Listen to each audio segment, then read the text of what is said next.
Forces round 826 division 3 problem D चौथा problem है हमारा। और ये प्रॉब्लम में क्या बोला है कि हाँ अब देख लेते हैं इसमें क्या है कि बोला है कि आपको एक बाइनरी ट्री गिवन है, ठीक है, बाइनरी ट्री गिवन है और कंप्लीट बाइनरी ट्री है। कंप्लीट का मतलब क्या है, एक नोड से आपके दो चाइल्ड होंगे, ठीक है, हर एक नोड से अगर होगा तो दो चाइल्ड होगा, ठीक है, इस नोड से दो चाइल्ड होगा। और बोला है कि इसकी हाइट h है, तो हाइट n है, तो हाइट n होने का क्या मतलब है कि एक रूट से, किसी भी एक रूट से और किसी भी एक लीफ तक जो है तो n एजेस होंगी उसके बीच में, ठीक है, किसी भी आप लीफ को पकड़ लीजिए और रूट से तो n एजेस होंगी। और अगर n एज होगा और कंप्लीट बाइनरी ट्री है, आपको पता है कि अगर n हाइट है तो नंबर ऑफ लीफ कितने होंगे, नंबर ऑफ लीफ होंगे 2 की पावर n, ठीक है। कैसे होगा कि अगर मान लेते हैं हाइट 1 हुआ तो कितना होगा, लीफ 2 होंगे। हाइट अगर 2 हुआ तो लीफ 4 होगा। हाइट अगर 3 हुआ तो लीफ 8 होंगे, ठीक है।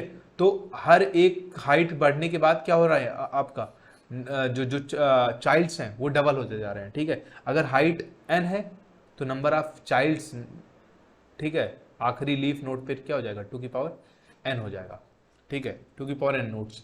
तो अब यही बोला है आपको प्रॉब्लम में कि आपको 2 की पावर n दिया जाएगा, ठीक है, 2 की पावर n नंबर्स कुछ दिए जाएंगे आपको, ठीक है, n दिया जाएगा पहले, 2 की पावर n की जो वैल्यू होगी और आपको वो उतने नंबर दिए जाएंगे, ठीक है। तो अब आपको बोला है कि क्या हम ऐसा पॉसिबल है कि हम इसको एक इंक्रीजिंग ऑर्डर में इसको हम प्रिंट कर सकें, ठीक है, इंक्रीजिंग ऑर्डर में इसको हम सॉर्ट कर सकें। अगर हमको किसी भी एक रूट पे हम जाएं, मान लो इस वाले पॉइंट पे जाएंगे और हम ट्री का ये राइट और लेफ्ट स्वैप कर सकते हैं। हमको ये ऑपरेशन परफॉर्म करने के लिए बोला गया, किसी भी नोड पे हम जाएंगे उसके पूरे लेफ्ट और पूरे राइट को हम आपस में क्या कर सकते हैं, स्वैप कर सकते हैं, ठीक है, ऊपर। अब हमको क्या करें, ऐसे हमें परफॉर्म करके क्या हम पॉसिबल है कि हमको मतलब कि सॉर्टेड हो जाए। अगर पॉसिबल है तो हमको मिनिमम नंबर ऑफ स्टेप बताना है, ठीक है, मिनिमम स्टेप कि कितने स्टेप में सॉर्ट हो जाएगा, और अगर नहीं पॉसिबल है तो -1 रिटर्न करना है, ठीक है। तो इस प्रॉब्लम को मैं मतलब कॉन्टेस्ट के टाइम पे, तो इसका मेन ऑब्जर्वेशन तो मैंने यहीं से निकाला कि आंसर पॉसिबल कब नहीं होगा, ठीक है। जैसे इस वाले केस में आप देख लेते हैं, ठीक है, इसमें देख लेते हैं आंसर पॉसिबल कब नहीं होगा। जैसे इस वाले केस में, बी वाले में, तो इसमें क्या बोला है कि 3 1 4 2, ठीक है। तो हमें पता है कि ये 3 और 1 किसी नोड के चाइल्ड हैं और ये 4 और 2 भी किसी नोड के चाइल्ड हैं और ये दोनों भी किसी के चाइल्ड हैं, ठीक है। ये हमें पता है कि अगर इस चाइल्ड को मैं कितना भी स्वैप कर दूं, ठीक है, आपस में कितना भी स्वैप कर दूं, बट ये 1 और 3 रहने वाले हैं एक ही पेरेंट, मतलब एक ही नोड के चाइल्ड रहने वाले हैं, ठीक है, 1 और 3। तो क्या ये कभी ऐसा हो सकता है कि मतलब 1 और 3 हो गया तो बट 2 तो इसके बीच में कभी आएगा ही नहीं ना, क्योंकि मतलब ये एक ही पॉइंट के दो चाइल्ड हैं और ये दोनों जब भी रहने वाले हैं साथ में रहने वाले हैं। हम कितना भी इन्हें स्वैप कर दें बट ये रहेंगे 1 या 3, ठीक है। अगर मैं स्वैप कर देता हूं इसको, ठीक है, यहां से, तो ये क्या हो जाएगा, लेफ्ट और राइट बदल जाएगा और 1 और 3 हो जाएगा। बट इन दोनों के बीच में बस 2 मिसिंग है और 2 कभी आ भी नहीं पाएगा इन दोनों के बीच में। तो इस ऐसे केस में हमारा आंसर क्या हो जाएगा, -1 हम रिटर्न कर देंगे, ठीक है।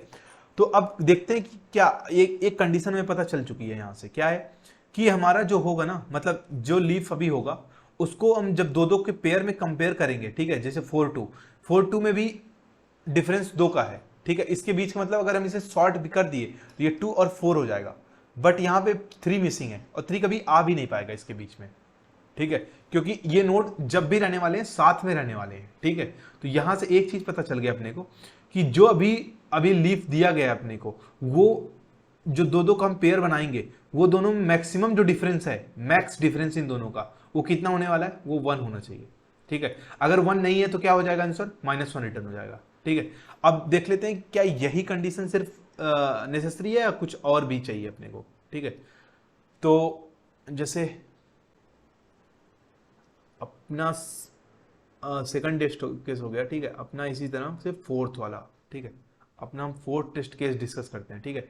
फोर्थ टेस्ट केस से और पता चल जाएगा कि क्या और कंडीशन क्या बनेगी, ठीक है। जैसे हम फोर्थ टेस्ट केस में ले रहे हैं 7 8 4 3 1 2 1 2 6 5।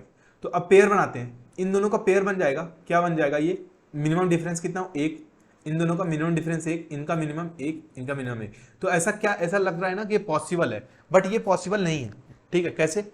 अगर 7 और 8 हमें मालूम है कि 7 और 8 किसी नोड के चाइल्ड है, ठीक है, 4 और 3 भी किसी नोड के चाइल्ड है, 1 2 भी किसी नोड के चाइल्ड है, और 6 और 5 भी किसी नोड के चाइल्ड है, ठीक है। तो ये हटा देते हैं एक बार, ठीक है, ये हट गया, और ये किसी नोड के चाइल्ड है। और हमें मालूम है क्या कि अगर मान लो इनको मैं सॉर्ट भी कर देता हूँ, 7 8 सही है, मैं अगर स्वैप करने के बाद इसे मैं 3 और 4 ला देता हूँ, ठीक है, 3 और 4 ला दिया, इस ये ऑलरेडी 1 और 2 में है, इसको मैं 5 और 6 कर दे रहा हूँ, ठीक है। तो अब एक चीज हमें पता चल रहा है कि क्या, अब ये दोनों नोड आपस में, ये दोनों किसी न किसी नोड के चाइल्ड हैं ये, ठीक है, और ये वाले किसी नोड के चाइल्ड हैं, और ये वाला ऐसा कुछ अपना ट्री बना, ठीक है। तो हमें एक चीज पता चल गया, हम कितना भी सॉर्ट कर दें, अब ये क्या होने वाले हैं, ये 3 4 यहां आगे आ जाएगा और 7 8 आगे यहां पीछे चला जाएगा। बट अब इन दोनों, अब इसके बीच में, ठीक है, 7 8 और 3 4 के बीच में कभी 1 2 नहीं आ पाएगा, ठीक है। और 1 2 अगर चला गया, ठीक है, 1 2 अगर हम आगे भेज देंगे तो 5 6 इसके साथ में ही आगे जाएगा। 3 4 कभी इन दोनों के बीच में आ ही नहीं पाएगा, ठीक है। और 3 4 को जरूरी था कि हम 1 और 2 और 5 6 के बीच में लाएं, बट 1 2 और 5 6 ये किसी एक नोड के चाइल्ड हैं, ठीक है। तो अब अगर स्वैप होंगे भी, अगर आप यहां से स्वैप करेंगे इस वाले नोड से, तो ये पूरा उठ के चला जाएगा इधर लेफ्ट में, और ये पूरा उठ के चला जाएगा राइट में, ठीक है। तो कभी भी 3 और 4 कभी नहीं आ पाएंगे, क्योंकि इस नोड पर और इस नोड पर, क्योंकि इस नोड पर 1 2 है और इस वाले दूसरे नोड पे 3 4 है, ठीक है। इन दोनों को सेम नोड पे होना चाहिए था। इस नोड पे अगर यहाँ पे 1 2 होता, ठीक है, अगर आप मतलब ऐसे देख सकते हैं, ठीक है, इसको अगर, हाँ ठीक है, अगर इस नोड पे मान लेते हैं कि इस नोड पे ऐसे 1 2 यहाँ होता है, ठीक है, 1 2 यहाँ हो जाएगा अगर मान लेते हैं, ठीक है, ये सब चाइल्ड मान लेते हैं कि यहाँ पे होगा, और इस वाले पे 3 4 हो जाएगा, फिर भी चल जाएगा। अगर यहाँ पे 3 4 हो जाता और यहाँ पे 1 2 हो जाता, फिर भी चल जाता, हम स्वैप कर देते। बट 1 2 और यहाँ पे 3 4 क्या है, अलग अलग उस पे हैं, ठीक है। यहाँ पे 1 2 है, ठीक है, इस वाले नोड के लिए नोड पे है, और यहाँ पे 3 4 है, और यहाँ पे 5 6 है इसी नोड पे, तो हम बीच में कभी नहीं जा सकता हमारा ये 3 4, ठीक है। तो यही लॉजिक है। अब इसमें मेन लॉजिक हम समझ चुके हैं, ठीक है, बस अब इसको किस तरह से इसको हम कोड में करेंगे ये देखते हैं, ठीक है।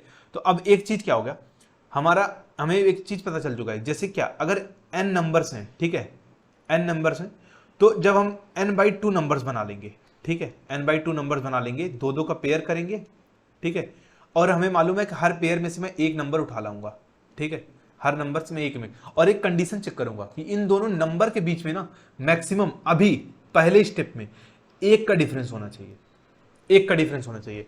फिर यहां नंबर्स आ जाएंगे, n/2 नंबर्स आएंगे, फिर इन दोनों के बीच में अब डिफरेंस कितना का होने वाला है, ठीक है, इन दोनों के बीच में जो डिफरेंस होगा ना, अब वो डिफरेंस हमें बनाना है, ठीक है। हम क्या करेंगे, इन दोनों नंबरों से हम मिनिमम एलिमेंट लाएंगे, मिनिमम लाएंगे, सबका मिनिमम लाएंगे। क्यों मिनिमम लाएंगे, इसमें फायदा क्या होगा, जैसे मान लेते हैं यहाँ 1 2 है और यहाँ 3 और 4 है, अगर यहाँ से मिनिमम 1 उठा के लाएंगे और यहाँ से मिनिमम 3 उठा के लाएंगे, तो इन दोनों नंबर का ना एडिशन, अब देखो, अब 2 का डिफरेंस होना चाहिए, ठीक है, तो सेकंड लेवल पे 2 का डिफरेंस होना चाहिए, ठीक है, और इसी तरह थर्ड लेवल पे 4 का डिफरेंस होना चाहिए, ठीक है, क्योंकि नंबर अब n/4 हो जाएंगे, ठीक है। तो उनमें से अब इसका मतलब 3n/4 नंबर हमारे पास क्या है, मिसिंग है, ठीक है। तो हमें इस तरह से मिनिमम उठाना है ताकि n/4 हो, ठीक है, उन n/4 नंबर्स होंगे और उनका डिफरेंस क्या हो जाएगा, 4 हो जाएगा, ठीक है। तो इसलिए हमें एक कांस्टेंट नंबर उठाना पड़ेगा, ठीक है, ताकि हमें मिनिमम उठाना है या मैक्सिमम उठाना है तो मैक्सिमम भी उठा सकते हैं, ठीक है। अगर यहाँ से अगर आप 2 उठा लेते हैं, ठीक है, और यहाँ से 4 उठा लेते हैं, तब भी इन दोनों का डिफरेंस क्या हो जाएगा, 2 ही हो जाएगा, ठीक है। तो इस तरह से क्या हो जाएगा, हमारा प्रॉब्लम होगा, ठीक है। तो इसमें क्या करेंगे, बेसिकली इसमें ये करेंगे कि पहले हम मिनिमाइज करते, पहले क्या करेंगे, n नंबर्स दिया गया है, ठीक है, n नंबर्स में हम पेयरिंग बना लेंगे दो दो का, ठीक है, दो दो नंबर का पेयर बन जाएगा, और इन दोनों पेयर में पहले लेवल पे हम देखेंगे जो रिक्वायरमेंट है इस समय, एक रिक्वायर्ड हम वेरिएबल बना लेंगे 1, तो इस समय रिक्वायर्ड डिफरेंस है सिर्फ ये है, ठीक है, 1 का होना चाहिए। तो बट हमें सारे में से हमें मिनिमम या तो मैक्सिमम नंबर ला दो, ठीक है, मिनिमम या मैक्सिमम ला दो। अब उस मैक्सिमम और मिनिमम में, ठीक है, जो भी नंबर होगा उन दोनों का जो मैक्सिमम अब रिक्वायर्ड जो डिफरेंस है वो अपडेट करके हम 2 कर देंगे, ठीक है। तो 2 का होना चाहिए, ठीक है। यहां से भी अब यहां जो आएगा इन दोनों का अब रिक्वायर्ड और डिफरेंस 2 का होना चाहिए, ठीक है। अब इन दोनों का भी हम मिनिमम या मैक्सिमम कर लेंगे, ठीक है, जो भी करना है मिनिमम या मैक्सिमम। अब जितने भी नंबर बनेंगे ना तीसरे स्टेप में, उनका जो डिफरेंस है वो 4 का होना चाहिए, ठीक है, क्योंकि हम 3n/4 नंबर्स मिस कर चुके हैं, n/4 ही हमारे पास है क्योंकि, ठीक है। तो ये छोटा सा बस इसका लॉजिक है ये, और इसका कोड देख लेते हैं, ठीक है, बहुत आसान सवाल था ये, ठीक है। ये इसमें क्या कर दिया हमने, इनपुट ले लिया यहाँ पे, और फिर यहाँ पे हमने रिक्वायर्ड, इस समय रिक्वायरमेंट वहाँ पे हमने 1 अपडेट कर दिया, और फिर हम यहाँ एक अंदर वेक्टर बनाएंगे ताकि जो हमारा n/2, जब n नंबर से n/2 आए तो उसको स्टोर कर सके, ठीक है। और फिर अगर देख लेंगे कि अगर वो रिक्वायरमेंट, उन दोनों का डिफरेंस अगर रिक्वायरमेंट के बराबर नहीं है तो चेक 1 कर देंगे, और यहाँ पे चेक हमने स्टार्टिंग में 0 कर रखा है, और अगर चेक 1 हुआ तो हमारा आंसर -1 हुआ। अगर किसी भी एक कंडीशन पे हमें मिलेगा कि वो पॉसिबल नहीं है ऐसा, ठीक है, वो रिक्वायरमेंट सेटिस्फाई नहीं कर रहा है, जिसका मतलब आंसर नहीं पॉसिबल होगा। अगर कभी चेक अपडेट नहीं होता है जिसका मतलब आंसर पॉसिबल होगा, ठीक है। अब हम इसमें पूछा था काउंट मिनिमम करना था, ठीक है हमको। तो काउंट मिनिमम क्या करना है, जब जब हमें रिक्वायरमेंट पड़ेगा ना, मान लो हम चेक करेंगे अगर 1 और 2 और यहाँ 3 और 4 है, अगर ये ऑलरेडी 1 2 में है, 3 4 में है, सॉर्टेड में है, तो हमें काउंट इंक्रीज नहीं करना पड़ेगा। बट अगर ये 2 और 1 में है, ठीक है, मतलब डिफरेंस तो 1 का है बट ये उल्टे हैं, ठीक है, तो हमें इनको सॉर्ट करके 1 और 2 करना पड़ेगा, ठीक है। तो इस वाले एज नोड पे जाना पड़ेगा हमें, ठीक है, जहां 1 और 2 होगा, और बोलना पड़ेगा कि मतलब अगर ये 2 है ये 1 है, तो बोलना पड़ेगा कि स्वैप करना है इनको, ठीक है। तो 1 और 2 बनाना है, तो एक हमारे जो ऑपरेशन होगा वो 1 से बढ़ जाएगा, काउंट उसका 1 से इंक्रीज हो जाएगा। तो इसी यहाँ पे देखिए हमने कर दिया कि अगर वो दोनों इक्वल नहीं है तो मतलब अगर सेकंड वाला, मतलब फर्स्ट वाला अगर बड़ा है सेकंड वाले से, तो काउंट प्लस प्लस कर देना है, ठीक है। और यहाँ पे इसी तरह हम बाद में क्या कर देंगे, अपना आंसर अपडेट कर लेंगे, ठीक है। मिनिमम हम निकालते जाएंगे इनका, ठीक है, इन दोनों का मिनिमम पुश करते जाएंगे, या तो आप मैक्सिमम भी पुश कर सकते हैं, मिनिमम भी पुश कर सकते हैं। फिर हम क्या करेंगे, v को आखिरी में जो रिजल्ट n/2 नंबर्स है उसको हम v को अलॉट कर देंगे, और रिजल्ट को क्या कर देंगे, रिक्वायर्ड को 2 से मल्टीप्लाई कर देंगे, क्योंकि अगर पहला रिक्वायरमेंट 1 का था तो दूसरा 2 का है, तीसरा 4 का होगा, ऐसे 8 का होगा, तो ऐसे बदलता जाएगा। और हम वाइल लूप तब तक चलाएंगे जब तक v की साइज 1 से बड़ी नहीं हो जाती। अगर 1 हो जाएगी तो उसके बाद तो फिर हो जाएगा, मतलब हम पहुंच चुके हैं कंडीशन तक, ठीक है। आपको समझ में आ गया होगा।